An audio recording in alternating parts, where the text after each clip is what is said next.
ঘনবসতিপূর্ণ আশুলিয়ায় বসবাসের জায়গা থাকলেও মানুষের মৃত্যুর পর জায়গা হয় না কবর দেওয়ার। মানুষের মৃত্যুর পর লাশ দাপন কাপনের জন্য, কবর দেওয়ার জন্য সমস্যায় পড়েন তার পরিবার। সেই বিবেচনা মাথায় রেখেই এলাকার কিছু মহৎ প্রাণের উদ্যোগে আশুলিয়ার দক্ষিণ পূর্বপাড়া এলাকায় একটি উন্মুক্ত গণকবরের জায়গা নির্ধারণ করা হয়েছে, যেখানে অসহায় পরিবারের কেউ মারা গেলে এখানে দাপন করতে পারেন, কবর দিতে পারেন। আশুলিয়ার দক্ষিণ পূর্বপাড়া এলাকার এই জায়গাটিতে মাটি ভরাট করা হচ্ছে কবরস্থানের জন্য। ইতিমধ্যে অনেক লাশ কিন্তু এখানে দাপনও করা হয়েছে।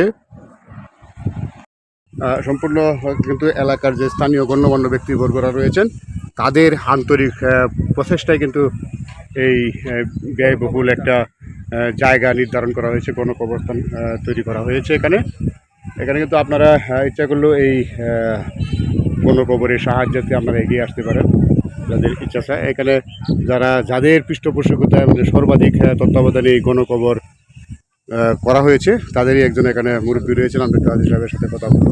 আসসালামু আলাইকুম। ওয়ালাইকুম আসসালাম ওয়া রাহমাতুল্লাহি ওয়া বারাকাতুহু। কতটুক জায়গায় আপনারা এই পর্যন্ত এখানে নির্ধারণ করতে পারছেন? আপাতত 55 শতক নিজে আমাদের এরিয়ার ভিতরে আসছে, আরও জায়গা আসবে। কেউ 1 বিঘা দিবে, কেউ 10 শতক দিবে, কেউ 5 শতক দিবে। এগুলো এখনো হাতের কাছে আসে নাই। এইগুলা ইনশাল্লাহ আসবে। আর আমাদের সরকারের কিছু জমি আমাদের পিছনে ঘাসের জমি আছে, যদি আমাদের সরকার একটু আমাদেরকে এটা ব্যবস্থা করে দেয় তাহলে ইনশাল্লাহ আমাদের প্রতিষ্ঠানটা কেমন যে আর অত্র এলাকাবাসীর কোনো কবরস্থানের জায়গা নিয়ে টেনশন করতে হবে না।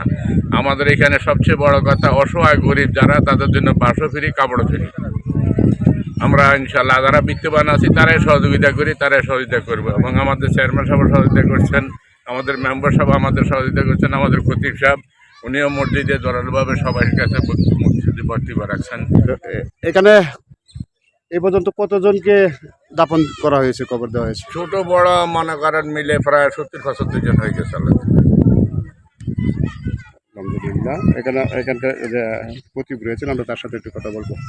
যে এটা আমরা সবাই তো বাড়িঘর পরিকল্পনা নিয়ে বাড়িঘর করার চেষ্টা করি, কিন্তু আমাদের এই এলাকার মানুষ আমরা চিন্তা করেছি যে দূর দূরান্তে যারা এসে 5 শতাংশ 4 শতাংশ জমি কিনে তারা শুধু বাড়ি করে, তাদের সন্তানাদি বা তারা বয়োজ্যেষ্ঠরা যখন মৃত্যুবরণ করে তখন তাদের দাফন করার মতো কোথাও হয় না।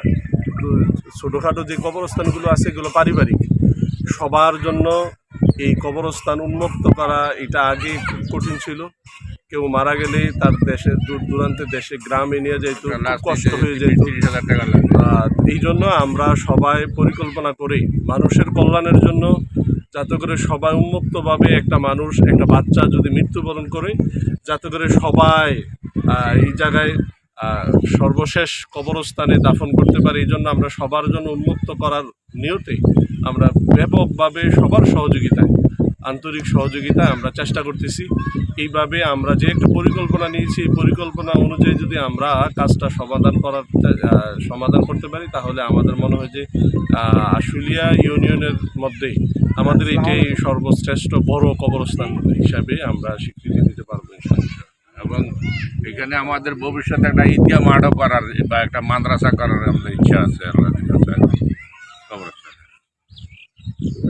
কতটুক জায়গার কথা বলছিলেন? আপাতত 55 শতক আমার এরিয়া আছে, আরও মনে করেন 120 শতাংশের মতো বাইরে আছে, এগুলি এখনো আসে। এখানে যদি এই কবরস্থানে কেউ দান নিয়ে করতে চায়, তাহলে সহযোগিতা করতে চায়, তাহলে কার সাথে যোগাযোগ করবে? এই জায়গায় যদি কবরস্থানে আমাদের এখানে কমিটি আছে, কমিটির কেশিয়ার ওনার কাছে রশিদ আছে, রশিদের মাধ্যমে হাজি হাসানুজ্জামান ওনার কাছে রশিদ আছে। রশিদের মাধ্যমে কেউ যদি দিতে চায় 10 টাকা রশিদের মাধ্যমে দিতে হবে। আর আমাদের ব্যাংক অ্যাকাউন্টও আছে, অ্যাকাউন্ট নাম্বারটা আমরা আপনার মাধ্যমে দর্শকদেরকে সবার জানাই দিতে পারবো ইনশাআল্লাহ। আর যতটুকু কত দরিদ্ররা এখানে দাপন কাপড় করলে বাস কাপড় সব এগুলো মোটামুটি আমরা জনসেবার জন্য চেষ্টা করতেছি, যারা একদম কাপড় কেনারও সামর্থ্য নাই আমরা তাদের জন্য উন্মুক্ত করে দেব, ফ্রি করে দেব। আর যাদের অর্থনৈতিকভাবে স্বাবলম্বী আছে তারা ইচ্ছা করলে টাকা দিয়ে নিতে পারবে। ধন্যবাদ। দর্শক মণ্ডলী, আমরা কিন্তু রয়েছি এখানে আশুলিয়া দক্ষিণ পূর্বপাড়া কবরস্থানে। এখানে আসলে কত দরিদ্র মানুষের জন্য, আবার এলাকার ঘনবসতি অনেকেই এখানে দাফন কাপনের সেই ব্যবস্থা নাই, সেই সুবিধার্থের জন্য এলাকার মুরব্বীরা কিন্তু এই উদ্যোগ নিয়ে এই কবরস্থানের জায়গা তারা তৈরি করেছেন। এখানে ইতিমধ্যে আমরা জানতে পেরেছি 70 জনের মতো মানুষ এখানে শায়িত হয়েছেন। যারা হতদরিদ্র রয়েছেন যে পরিবারে, তারা তাদের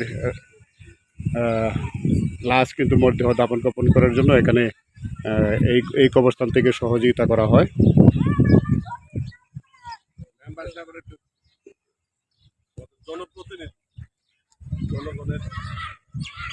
আমরা এখন একটু কথা বলবো আশুলিয়া ইউনিয়ন পরিষদের, অর্থাৎ এই স্থানীয় ওয়ার্ডের মেম্বার, 5 নং ওয়ার্ড মেম্বার জনাব হেলালুদ্দিন ব্যাপারীর সাথে। আসসালামু আলাইকুম।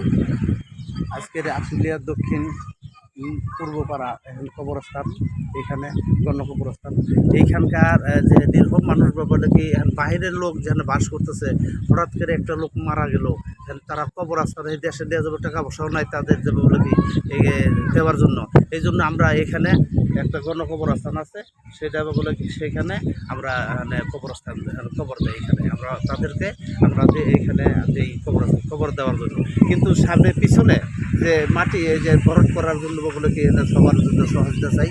যে এই যে মাটি এখানে অনেক মাটি লাগবে, এখানে নিচু জায়গা, এখানে 12-14 ফুট মাটি লাগে, আরও অনেক মাটি লাগবে। এখানে যদি সবাই যদি কিনা আমরা একত্র হই আবার বলে কি সহযোগিতা করি, তাহলে ইনশাল্লাহ সম্ভব, আরও জায়গা বাড়ানোর জন্য। কিন্তু অনেক জায়গা আছে, কিন্তু অনেক নিচু নিচু মাটি লাগবে, বহুত মাটি লাগবে। এটা সবার বলে কি কেউ যদি কিনা দান করতে চায়, ইনশাল্লাহ আগে আসতে চায়, তাহলে আমরা তার সহযোগিতা গ্রহণ করবো এইখানে ইনশাআল্লাহ। এই স্বচ্ছতার। আসসালামু আলাইকুম। ধন্যবাদ হেলালুদ্দিন ব্যাপারীকে। আসলে আপনারা দেখতে পাচ্ছেন অদূরেই পানি দেখা যাচ্ছে। কবরস্থানের জন্য মূলত এখানে মাটি ভরাটের প্রয়োজন, যেটা মূলত অনেক ব্যয়বহুল। সেই মাটি ভরাটের ব্যয় নির্বাহ করার জন্য কিন্তু গণকবরস্থানের যে কমিটি রয়েছে, তারা ধনাঢ্য ব্যক্তিদের কাছে সহযোগিতা চেয়েছেন। এখানে মাটি ভরাট, অনেক মাটি প্রয়োজন আছে এখানে।